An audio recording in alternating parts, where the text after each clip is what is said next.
Like, comment, subscribe, and let's do this.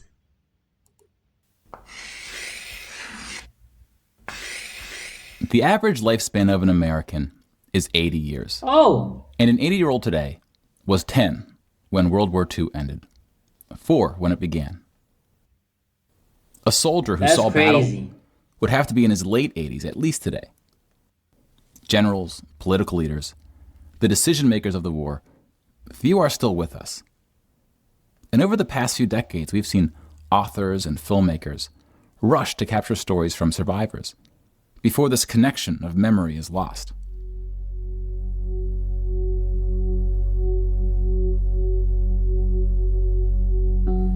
This project is not about individual war stories, and it's not about survivors. We're going to tally up the tens of millions of people whose lives are cut short by the war, and see how these numbers stack up to other wars in history, including trends in recent conflicts.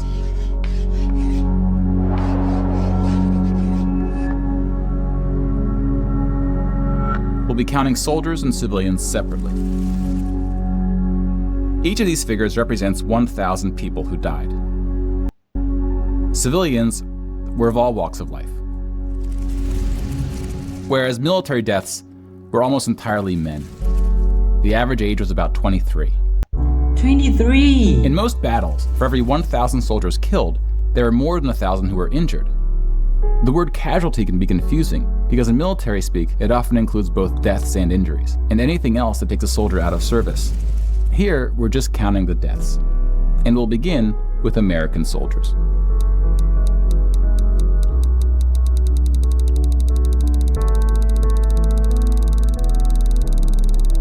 Oh my god. Over 400,000 died. 400,000! Most of the deaths occurred in the European theater, fighting the Nazis. And about a quarter were in the Pacific, fighting the Japanese. I'm sorry for pausing already, but I didn't know that.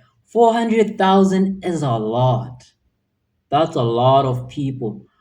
And granted that, I don't know if it's the Second World War where the US joined the war 2 years into the war and they ended up losing 400,000 soldiers. That's a mind-numbing number, a huge loss. So it makes me wonder how many the Soviets lost. When you put them on the timeline, you see that casualties were the heaviest at the end of the war. Oh, The war began on September 1st, 1939. But the US wasn't willing to join the fight until Pearl Harbor, 2 years in. The deaths increased drastically on D-Day, when the Allies invaded Normandy. One of the most tragic moments of the war was on D-Day at Omaha Beach, where 2,500 Americans fell. Normandy. So about the same number of US soldiers died on this single beach landing as the entire 13 years of the recent war in Afghanistan. Damn. The bloodiest battle in the Pacific was Okinawa, which lasted 82 days, during which 12,500 Americans died. About 5,000 of these deaths were at sea from kamikaze attacks. Oh, Now let's look at some other countries, starting with Europe.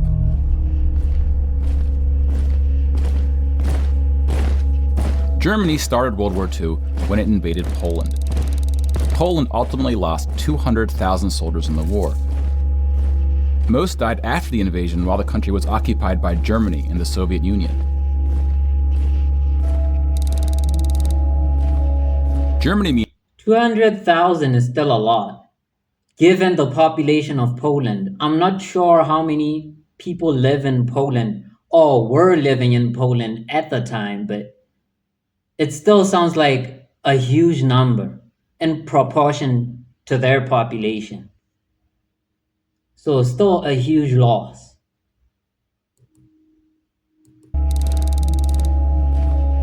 Germany, meanwhile, lost just 16,000 in the invasion of Poland.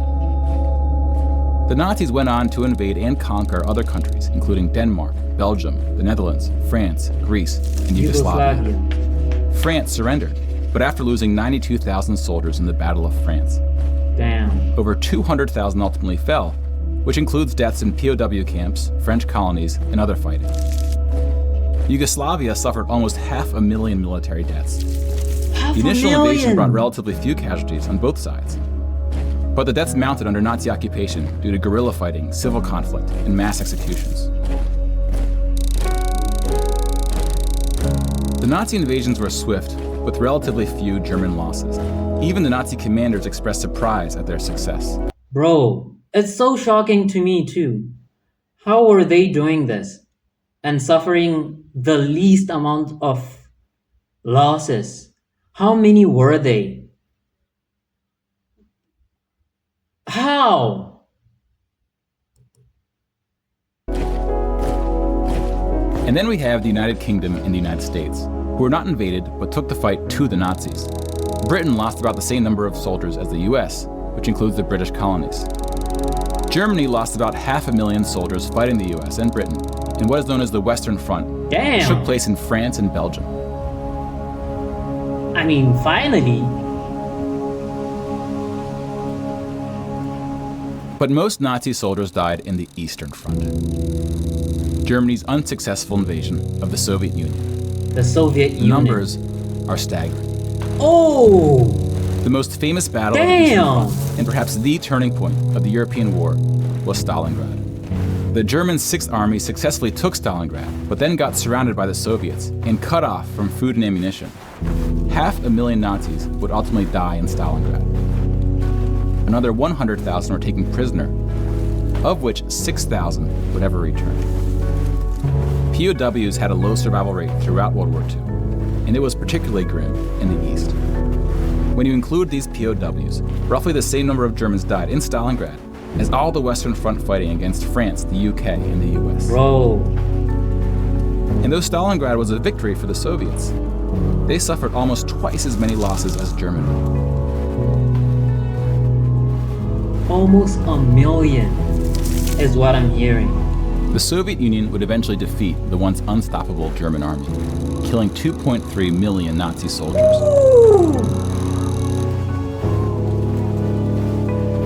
But winning the war... War is hell is what I'm trying to say. Or even if I said hell is war, it's still the same thing. 2 million human lives. Plus the losses that the Soviet Union lost.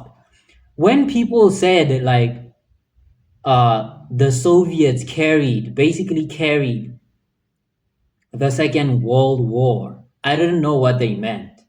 But this really puts it into perspective. Not to say other countries didn't do anything. They did, but you could tell like the Soviets, I hear there's a saying that they have where they say like, I don't know if it's feeding the grinder or putting meat into the grinder. If somebody knows, put it in the comments, but it's something like that. But their losses really put it into perspective. Like the sacrifices they made to make sure like the Nazis didn't win this war is just mind-numbing. The human lives that were sacrificed to stop these guys. My God. Came at a cost.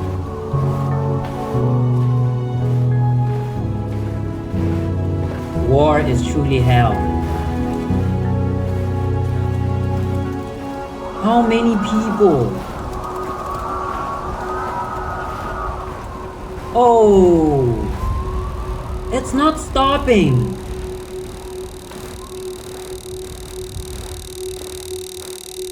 $10 million? 20 million?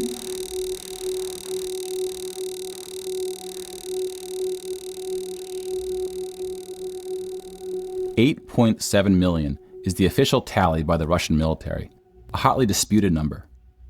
Some studies have calculated as many as 14 million dead. Jesus. To complete the count of European military deaths, we need to add German deaths from other fronts, including the North and Africa, as well as deaths from other Axis powers allied with the Nazis, Hungary, Romania, and Italy.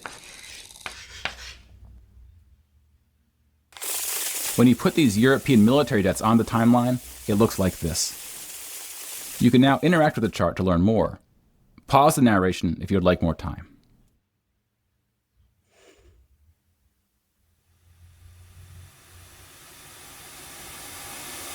And now we switch to civilian deaths in Europe.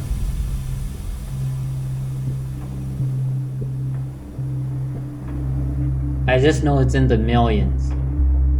By the way things are 6 million going. Jewish people were killed in the Holocaust. If you separate this by country, you see that about half, 2.7 million, were Polish. 700,000 were Soviets, followed by Hungary and 17 other countries.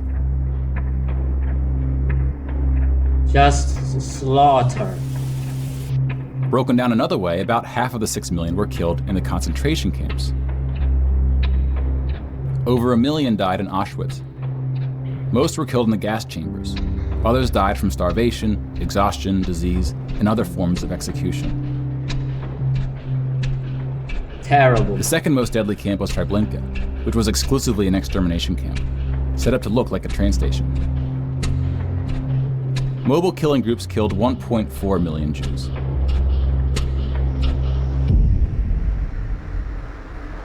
Like with the gas chambers, men were killed first to reduce the risk of revolt.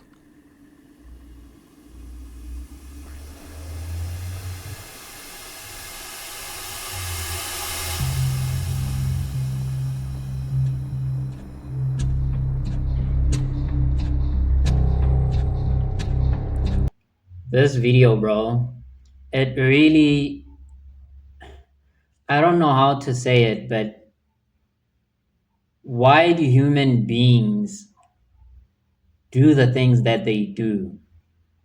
And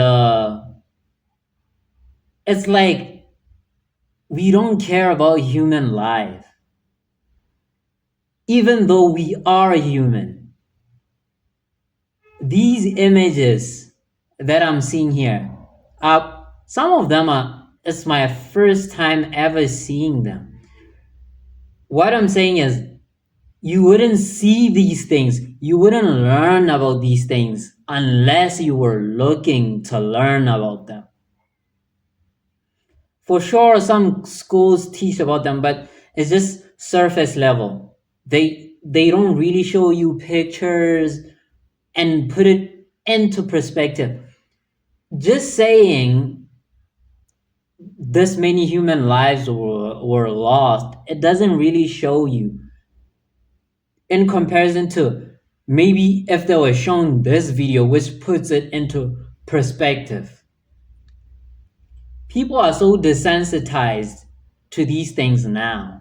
I don't know how people reacted to this at the time. But if you were there at the time, or you were born at the time that the aftermath of this was going on, I'd really like to hear, like, what were the thoughts on this?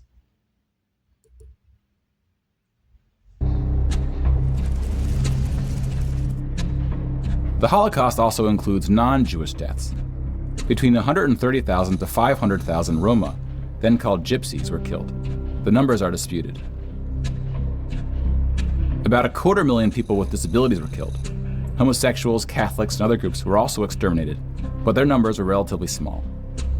Some historians say that other civilian deaths should go under the label of Holocaust.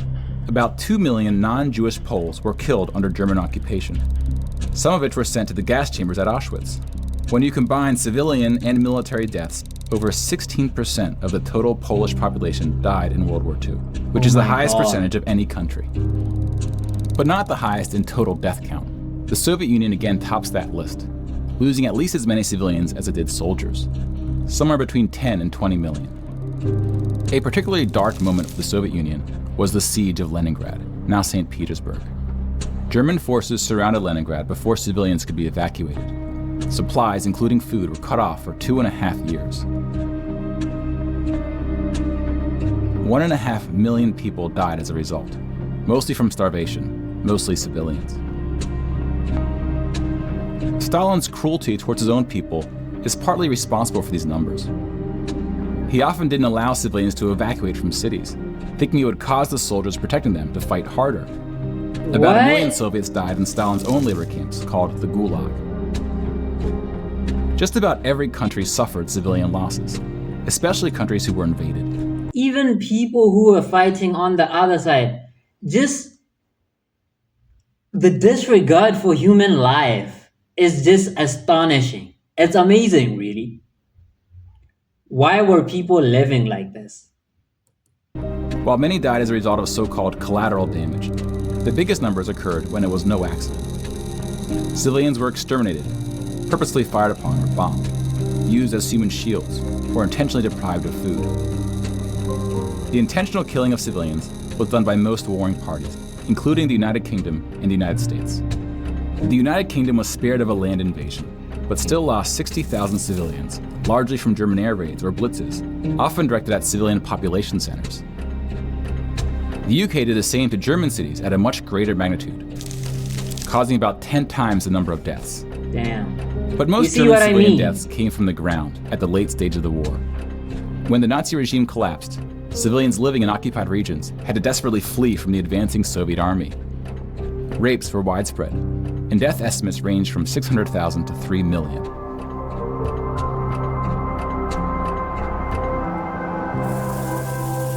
Let's step back and see where we are with the totals. We just counted about 20 million civilian deaths in Europe. If you add this to the European military deaths we already covered, it brings us to over 40 million. Then we have the Asian theater. Here we see the vast majority of military deaths in Asia came from China and Japan. We're not done. On the civilian side, about 6 million deaths from China, Indonesia, Korea, Indochina, and the Philippines can be attributed to Japanese war crimes, which are sometimes compared to the Nazi atrocities due to the sheer scale of the cruelty. China had the second highest death count after the Soviet Union. And like the Soviets, the Chinese government demonstrated a stunning willingness to sacrifice its own people. Chinese nationalists opened the dike at the Yellow River, hoping the flood would halt the Japanese advance. 500,000 Chinese civilians or more were killed, which is 2 or 3 times the number who died in all countries in the 2004 Asian tsunamis. But the invasion of China only cost Japan 200,000 soldiers. I want to say, this video, I always knew like World War II was bad. I didn't know it was this bad. And now it makes me think about the way I always see people glorifying war, like it's something to be celebrated, like it's something to look forward to. The way some countries make threats to other countries, even if it's a weaker country. Now that I think about it and think about how that could spiral into something like this, where you're losing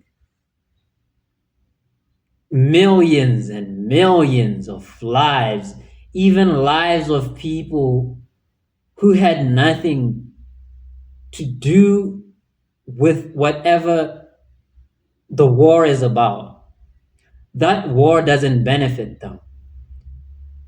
If it's a threat like this, then I get it. If it's a threat like the Nazis, where you risk the whole world or the West in general being invaded by these forces from the Nazis, then I understand it. But most wars could have been avoided, if you know what I mean. But the glorifying part of it is what gets to me. Even glorifying it is in a way showing disregard for human life. Celebrating when people die, stuff like that. This is tragic.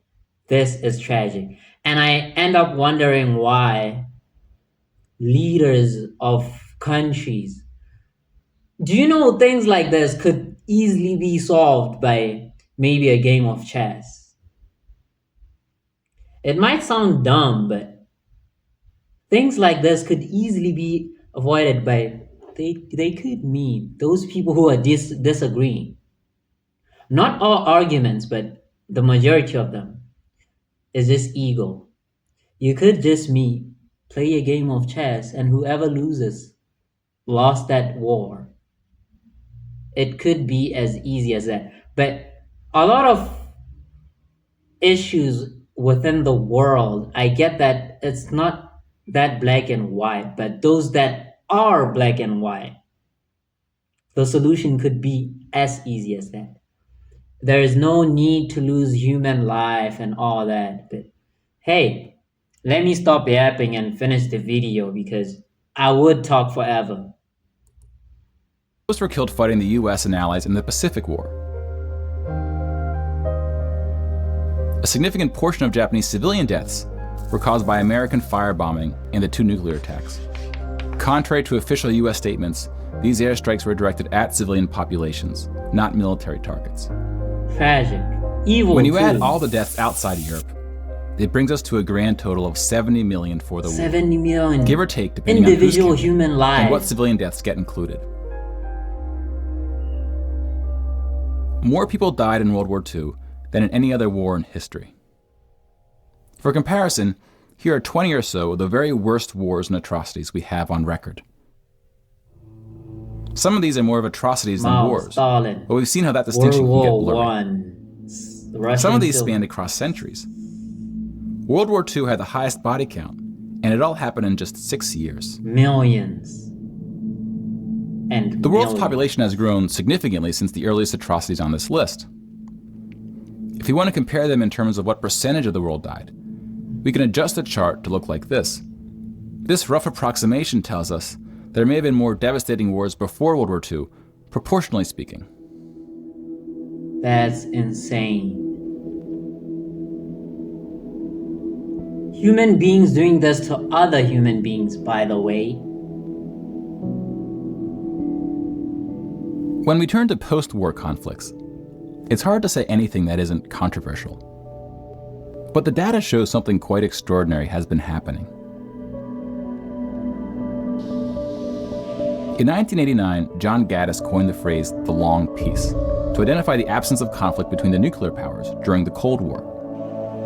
25 years later, the Cold War is over, and the term is still being used, although its meaning may have shifted. New peace. European countries have not fought each other, except for this 10-day war in 1956 when the Soviet Union invaded Hungary. When we look at European wars before World War II, it looks like this. They tend to be more frequent as you go back, though smaller in scale. And the largest 44 economies of the world have not battled each other since World War II. Rich countries have fought poorer countries, Yeah. like the US versus Iraq. But rich countries have not fought other rich countries. Such a period of peace between the so-called great powers hasn't been seen since the Roman Empire. To many, peace is too strong of a word. Wars have occurred since World War II, and Yeah. they can be grouped into these 4 categories. Unending. We don't see colonial wars anymore. We've already noted that interstate wars between rich countries have not occurred at all, and here we see wars involving smaller economies have tapered off. That leaves civil wars of 2 types, with and without foreign intervention. And this is what these battle deaths look like alongside of World War II. More people died fighting in World War II than in all the wars since. And again, we can't forget about world population, which has almost tripled since World War II. If we scale these numbers to show deaths in proportion to world population, showing the likelihood that a person on Earth dies in battle, the downward trend becomes even more pronounced. Now, this isn't to infer anything about why this trend is occurring. That's a discussion for another day. You can now interact with this chart to explore what conflicts are behind the totals. Now bear in mind we're just looking at battle deaths here, not civilian deaths, but those too are in decline. I'm so speechless. Peace because- is a difficult thing to measure. What? It's a bit like counting the people who didn't die in wars that never happened. We give such importance to the word peace, but we don't tend to notice it when it occurs or report on it. Or maybe we're just saying peace from our perspective or from your perspective. You are in a time of peace, but peace for you doesn't mean peace for everybody. Some people have never known peace since World War II, or even if it's recent, they're not at peace. So you could say peace now is subjective. It used to be from the time of like World War II or during that time. Saying peace then wouldn't be true. Okay, it might be true for some people during that time, but it wasn't true for majority of the people in the world. But since then it's majority of the subject is from perspective. It's subjective. Other people are really not at peace. They are really not. Sometimes it takes reminding ourselves of how terrible war once was to see the peace that has been growing around us. Of course, this trend may not continue, and it's not clear how looking at these charts can help us make the right decisions to ensure that it does. But the longer the long peace grows, the more significant it becomes. So if watching the news doesn't make us feel hopeful about where things are heading, watching the numbers might. Yeah.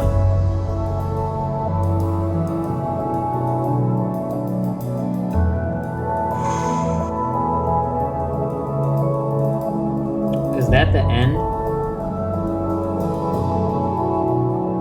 Yeah, I'm guessing so. It's rolling the credits now.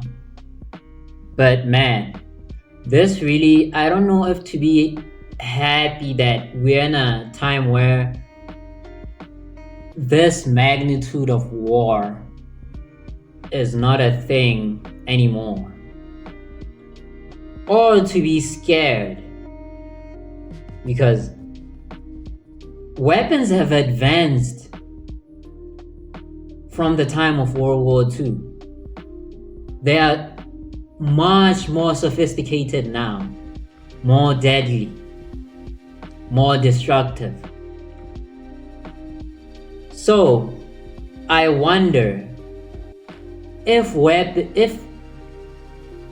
another world war were to happen with the weapons that are available to human beings now,